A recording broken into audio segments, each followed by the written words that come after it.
permaculture, the soundbite definition, if you like, is designing sustainable human communities by following nature's patterns. I guess it's sort of looking at how nature functions in the garden, in the forests, in natural ecologies, and trying to kind of mimic that in human systems. The ethics, the principles can also be applied to community development, economic systems, green building, all sorts of applications of the principles.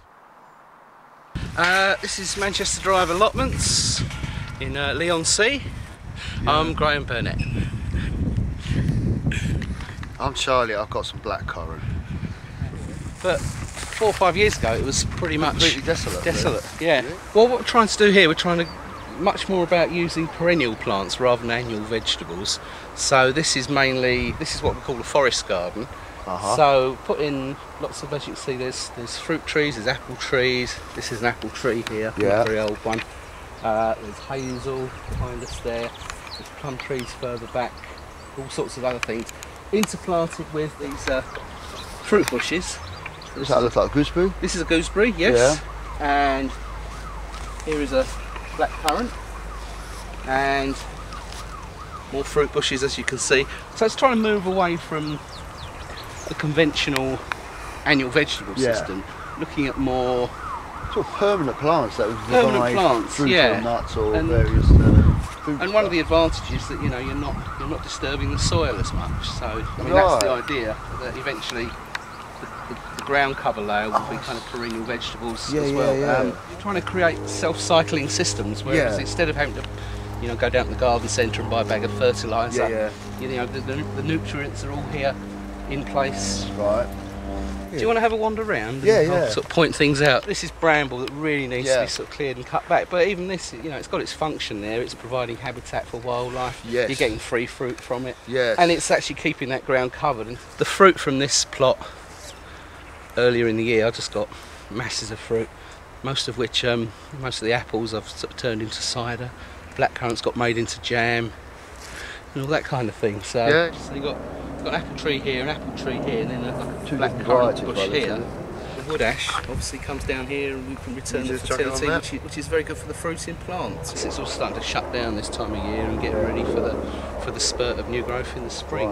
Right. That's Elaeagnus, which has a berry. So the main reason I put that in, and there's a few of them dotted about, it's actually to capture nitrogen to make that available to other plants. So again, that's part of permaculture. It's actually looking at the relationships between the plants and and how they can actually mutually serve each other. Right. 4 or 5 days work a year to keep it under control. Really? I'd say. Yeah, probably. Oh right, it's a lot more than not doing a conventional. Absolutely. allotment. I mean, I have another, more conventional allotment where I grow my vegetables, and obviously that requires a lot more attention. Keeping the weeds down and things. Yeah. But once these trees are established, So they provide the cover, it keeps the weeds back, it will stop the brambles from and up. Obviously they're not in leaf at the moment. When they're in leaf, the canopy keeps the ground quite shaded. So it's starting to slowly shade out this grass. The grass doesn't go mental. Yeah. It's not just chaos. There is order down here. It's just not perhaps as obvious as the straight rows of leeks and cabbages and all the rest of it. So people are becoming a little bit more enlightened and more open to other ways of doing things. That's all it is really. It's just another way of approaching an allotment really. So so if you do want to know a little bit about what permaculture is about, this is the book I've written, Permaculture, A Beginner's Guide. You can get this from my website, which is www.spiralseed.co.uk. So if you've got questions about permaculture, this is the book with all the answers. Well, some of them anyway. That's what I'll be doing. Right, yeah.